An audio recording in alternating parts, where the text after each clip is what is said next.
Bismillahirrahmanirrahim. Assalamualaikum warahmatullahi wabarakatuh. Selamat siang Bapak Ibu sekalian. Alhamdulillah pada siang hari ini kita bisa bertemu semuanya ya dalam kajian webinar ini. Saya diberikan tugas untuk melakukan pembahasan mengenai audit pengadaan barang dan jasa, tata caranya, kan gitu ya. Apa saja audit pengadaan barang dan jasa dan tata caranya, kan gitu kan ya. Baik Bapak Ibu sekalian, yang akan kita bahas ini adalah audit pengadaan barang dan jasa. Di sini ada dua kalimat, ada dua kata ya. Satu audit, satu pengadaan barang dan jasa. Nanti kemudian proses tahapannya adalah bagaimana, kira-kira itu. Kita mulai dari tampilan pertama ini. Ya. Nah, apa itu pengadaan barang dan jasa? Secara umum ya, secara umum bahwa pengadaan barang dan jasa itu pengertian secara umum yaitu adalah perolehan barang, jasa, dan pekerjaan. Jadi ada barang, ada jasa, ada jenis-jenis pekerjaan, kan gitu kan ya, dari pihak luar, ya. Dan barang-barangnya itu adalah barang-barang yang menguntungkan. Itu apa barang yang menguntungkan? Yaitu dikatakan appropriate. Nah, appropriate itu adalah apa ya bahasanya? Appropriate ya, pas lah gitu ya, pas. Baik dari sisi quantity, quality, time, dan location-nya. Kuantitasnya cukup, ya, pas, ya, tidak lebih, tidak kurang. Kualitasnya sesuai dengan yang dibutuhkan, waktunya, dan lokasinya. Nah, kemudian barang-barang yang appropriate itu diperoleh dengan harga yang best possible cost. Di sini kita tidak bicara harga yang murah, tapi dikatakan dengan adalah best possible cost. Ini adalah pengertian pengadaan barang dan jasa, best possible cost. Pengertian barang dan jasa. Coba kita lihat ini. Jadi ada tiga kata kunci di acquisition dari luar, ya, good barang service, appropriate, dan best possible cost. Jadi yang menguntungkan itu adalah adanya kesesuaian antara barangnya itu dengan harganya. Nah, kalau orang Jawa biasanya tahu itu onorgo norupo itu Pak ya. Itu adalah pengertian barang dan jasa. Baik. Kemudian inilah. Nah, sebentar ya. Ya. Nah, kalau di dalam Perpres 16 ya, pengertian barang dan jasa itu pengertiannya di sini kita lihat lagi tadi pengertian secara umum ya kan ya. Pengadaan barang dan jasa adalah ya, pengadaan adalah kegiatan pengadaan barang jasa oleh kementerian, lembaga atau pemerintah daerah, organisasi perangkat daerah yang dibiayai oleh APBN APBD yang prosesnya sejak identifikasi kebutuhan sampai dengan hasil akhir pekerjaan. Jadi kalau Perpres 16 definisinya lebih banyak ke prosesnya. Nah, untuk itu saya kan karena nanti audit saya akan ketahui juga tujuannya apa di sini di dalam pasal 4-nya Bapak Ibu sekalian, tujuannya adalah menghasilkan barang yang tepat dari setiap uang yang dibelanjakan. Ini barang yang tepat dari uang yang dibelanjakan. Tadi dikatakan appropriate, kan ya? Baik, appropriate itu aspek kualitas, jumlah, waktu, biaya, lokasi, penyedia itu di dalamnya ya. Dengan best possible cost, dengan harga yang sesuai. Nah, ini adalah tujuan di pasal 4. Selain itu, pengadaan barang dan jasa di Perpres 16 itu tidak hanya masalah kuantitas, kualitas, dan biasa saja. Pemerintah punya kebijakan-kebijakan yaitu bagaimana mengutamakan produksi dalam negeri, UKM, usaha nasional, litbang, ekonomi kreatif, pemerataan itu Bapak Ibu nanti bisa lihat di pasal 4-nya. Nah, dalam rangka apa itu pengadaan barang dan jasa? Kalau Bapak Ibu kalau membaca peraturan, tolong juga dilihat itu dari diktumnya ya, menimbang. Jadi barang jasa yang appropriate nanti itu adalah barang jasa yang bisa menunjang pembangunan nasional yaitu dalam pelaksanaan publik, ya, pelayanan publik dan ekonomi, pengembangan ekonomi negara dan daerah. Nah, jadi harus dikaitkan dengan itu.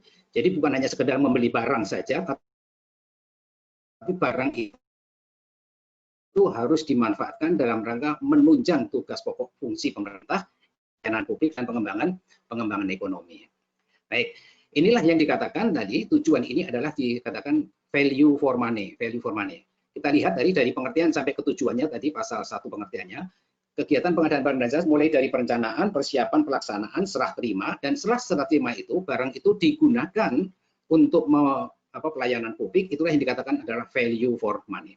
Jadi kalau nanti dalam pelaksanaan audit Bapak Ibu melihat ada barang hasil pengadaan barang jasa kok tidak digunakan dalam pelayanan dalam tugas pokok dan fungsi, itulah masalah. Ya, masalah pertama dalam audit ketika Bapak Ibu lihat barang-barang adalah tidak dimanfaatkan.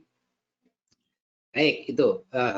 Kemudian kita lihat proses bisnis yang pengadaan barang dan jasa. Ya, mulai dari input ada SDM, ada dana, ada waktu, kan itu ya. Kemudian ada kebijakan-kebijakan, prosesnya, kita katakan tadi, prosesnya mulai dari tahapan-tahapan PPJ, mulai dari analisis kebutuhan, penetapan kebutuhan, sampai barang itu serah terima dan dimanfaatkan prosesnya. Output yang dihasilkan adalah barang, kalau di Perpres 19 ada 4 jenis ya, barang, jasa, konstruksi, dan jasa lainnya. Nah, barang-barang ini yang akan dikatakan appropriate kalau barang itu ya, digunakan dalam menunjang pelaksanaan tugas pokok dan fungsi. Itulah yang baru dikatakan pengadaan barang itu adalah appropriate dan harganya input yang digunakan adalah best possible cost. Ya, prosesnya efisien dan mentaati peraturan perundangan.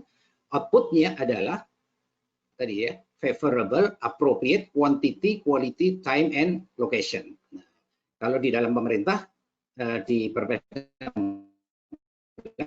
ditambah lagi ada memenuhi kewajiban-kewajiban kandungan dalam negerinya, pelayanan publiknya, ekonomi kreatifnya dan lain sebagainya. Nah, itu adalah tadi pengadaan barang dan jasa. Kemudian kata yang kedua adalah audit. Nah, audit sendiri apa itu audit? Nah, kita lihat di sini. Audit itu adalah, ini saya menggunakan, karena ini kebanyakan nanti auditor dari pemerintah ya, saya menggunakan bahasa di standar audit AIT. Ya. Audit adalah proses identifikasi masalah, analisis, dan evaluasi. Ada 3 kata di sini Bapak sekalian. Identifikasi masalah, analisis, dan evaluasi dilakukan oleh auditor secara independen, objektif, dan profesional. Itu adalah kode etiknya. Ya, independen, objektif, dan profesional berdasarkan standar untuk menilai, nah tujuannya menilai kebenaran, kecermatan, kredibilitas, efektivitas, efisiensi, keandalan informasi dan pelaksanaan tugas pemerintah. Itu adalah pengertian audit. Jadi kita lihat di sini ada 3 kata kunci ya, identifikasi masalah, analisis, dan evaluasi dilakukan secara independen, objektif, dan profesional. Tujuannya apa? Kebenaran, kecermatan, kredibilitas, efektivitas, efisiensi, keandalan informasi. Ini adalah pengertian audit. Ya, jadi nanti kita harus mengarah sampai bisa menjawab itu semua auditor. Baik. Selanjutnya, nah, sini kita kupas, coba kita lihat dari pengertian audit tadi ya. Kalau identifikasi masalah itu berarti masalah itu kan penyimpangan. Penyimpangan itu apa? Penyimpangan dari yang sekarang ini dengan yang seharusnya. Jadi kalau identifikasi masalah, Bapak Ibu nanti harus bisa menekan apa itu kondisinya dan apa kriterianya. Makanya identifikasi masalah. Nah, masalah itu kemudian kita analisis. Kita pecah-pecah ada masalah apa saja, kita analisis, kita breakdown, memerinci atau mengurai akan masalahnya, maka Bapak Ibu akan mendapatkan nanti penyebab. Nah, kalau penyebabnya itu sampai penyebab yang hakiki, itu dikatakan dengan kausa prima. Setelah dianalisis, maka dievaluasi apakah penyimpangan-penyimpangan tadi itu berdampak tidak terhadap tujuan organisasi, tujuan dilakukannya PBJ tadi. Nah, gitu ya. Jadi evaluasi itu adalah menilai ya, dampak atau akibat penyimpangan terhadap tujuan. Apa tujuannya di sini? Kebenaran, kecermatan, kredibilitas, efektivitas, efisiensi, keandalan informasi, pelaksanaan tugas dan fungsinya. Itu adalah kalau kita lihat dari pengertian audit, ya, analisis, identifikasi masalah, analisis dan evaluasi. Pengertian audit. Jadi dari pengertian ini, Bapak Ibu sekalian, Bapak Ibu pasti nanti laporannya pasti apa? Kondisi, kriteria, sebab akibat kita sudah tahu ya temuannya itu adalah dari breakdown dari pengertian di sini. Jadi harus dapat menekan kondisi, kriteria, sebab dan akibatnya.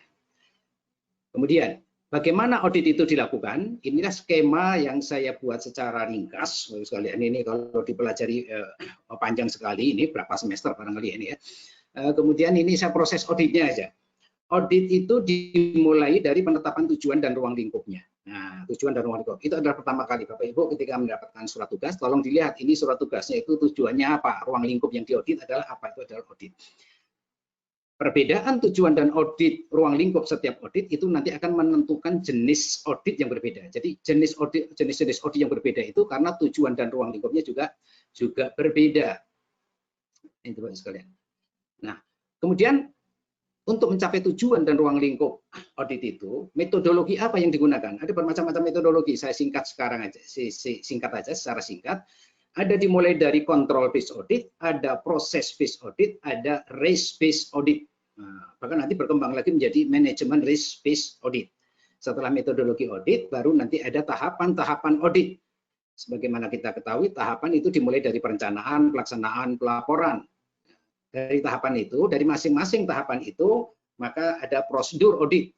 Prosedur audit itu yaitu melaksanakan teknik audit, akan diperoleh bukti audit, dan hasilnya bukti audit itu didokumentasikan dalam kertas kerja audit. Kertas kerja audit inilah yang nanti akan kita gunakan sebagai bahan untuk membuat laporan hasil audit. Apakah itu laporan dalam bentuk bab atau laporan dalam bentuk surat.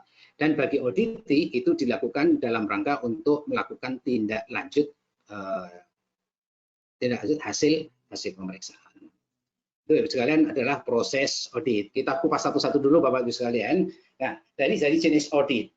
Tadi kita katakan audit pengadaan barang dan jasa. Coba kita lihat ada beberapa jenis audit pengadaan barang dan jasa itu adalah kalau audit penugasan audit barang dan jasa itu dilihat dari tujuannya, ada yang tindakan tujuannya atau sasaran auditnya ada yang sebagai tindakan preventif, ada tindakan detektif.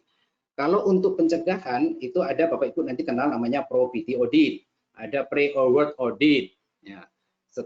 Kalau untuk tindakan detektif mencari kecurangan-kecurangan atau mencari penyimpangan-penyimpangan, nanti ada performance audit, audit kinerja, ada post-award audit, audit setelah kontrak itu ditandatangani. Kalau berdasarkan waktu pelaksanaan auditnya, itu ada dilakukan current audit atau post audit, dibedakan menurut waktunya. Current audit itu, ya, audit dilakukan seiringan dengan pelaksanaan pengadaan barang dan jasanya. Itu biasanya dilakukan pada probity audit dan pre-award audit. Kemudian post audit yang dilakukan setelah proses pengadaan barang dan jasa itu selesai.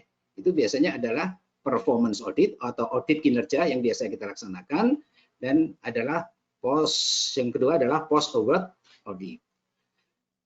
Ada lagi penugasan audit kalau kita bagi menurut waktu penandatangan kontraknya. Nah, kalau audit itu dilakukan sebelum penandatangan kontrak, itu dikatakan pre-award audit. Kalau dikatakan audit itu dilakukan setelah penandatangan kontrak, itu disebut dengan post award audit.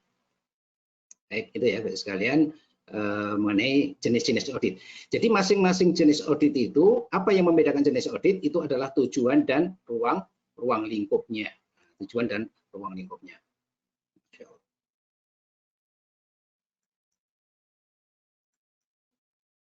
Ya, ada masalah ya Pak, sebentar ya. Ya. Halo Pak Adi, yang masih ini ya? Pak, masih kedengaran Pak? Halo? Masih ada suaranya? Ya Pak? Masih ya? Masih ya? Ya masih Pak. Masih jelas ya suaranya ya? Walaupun ya cuma agak putus-putus Pak kadang-kadang. Bisa Pak, silakan. Oh, agak putus-putus ya?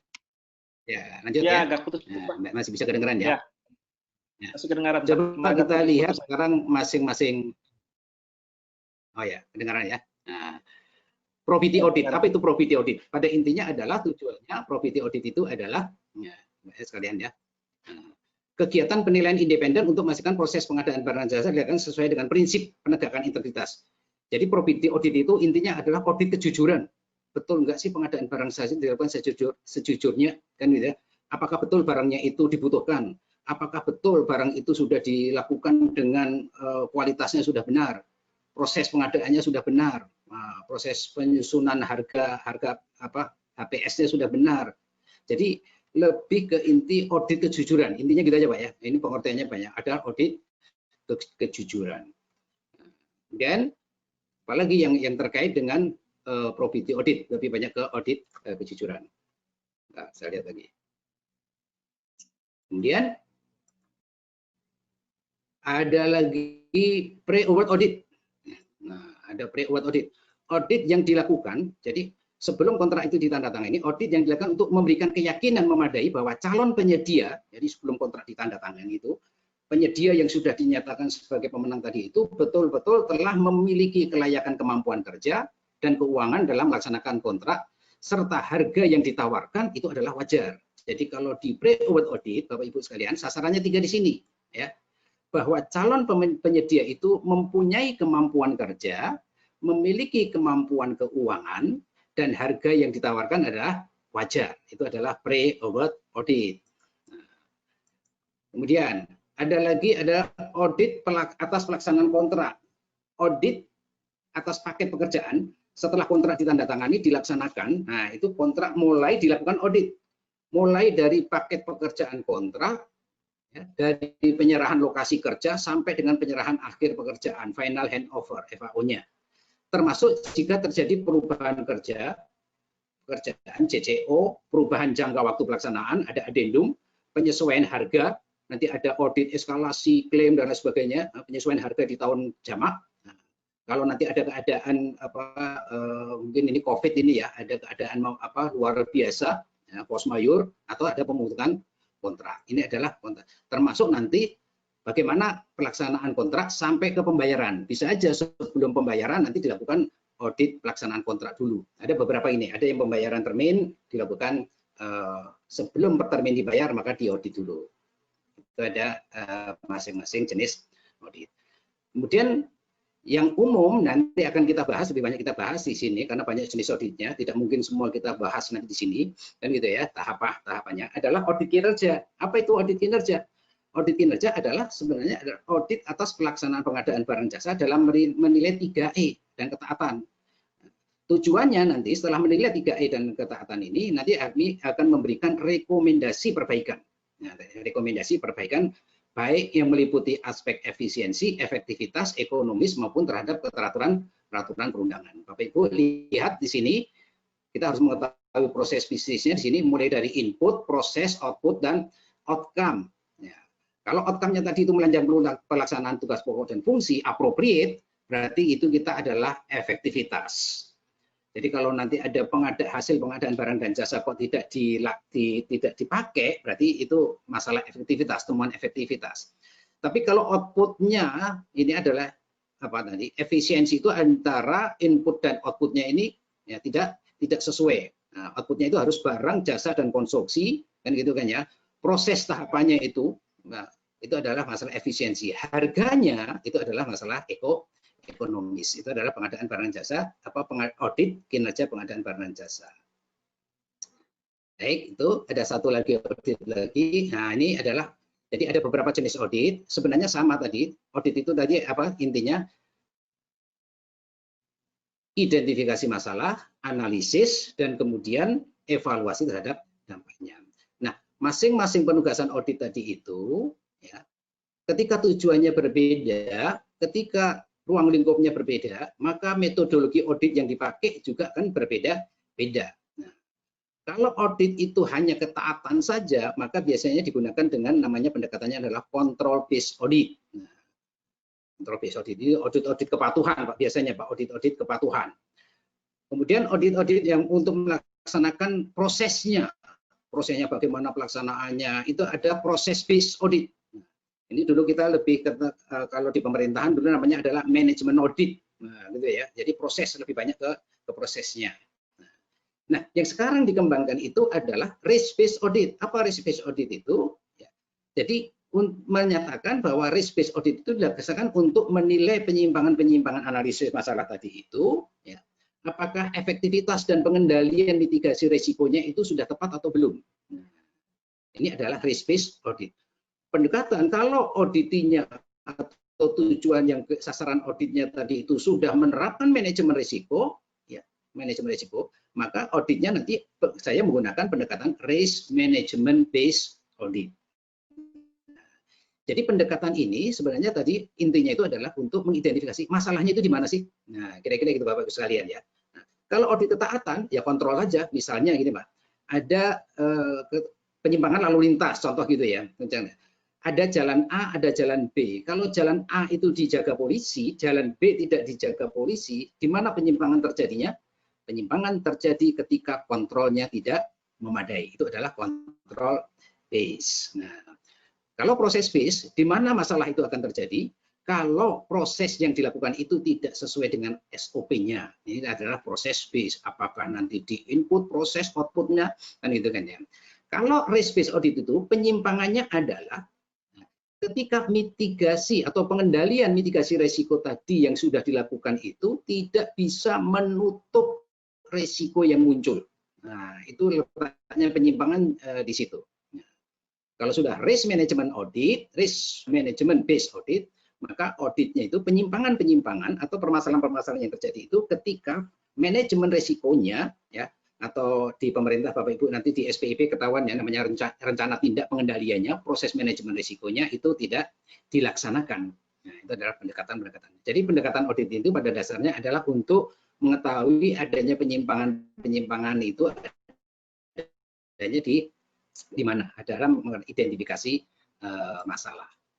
Baik, nah, dari berbagai jenis audit itu kita akan bahas di sini sekalian bagaimana tahapan audit. Saya ambil di sini audit berbasis audit risiko, audit kinerja pengadaan barang dan jasa berbasis risiko.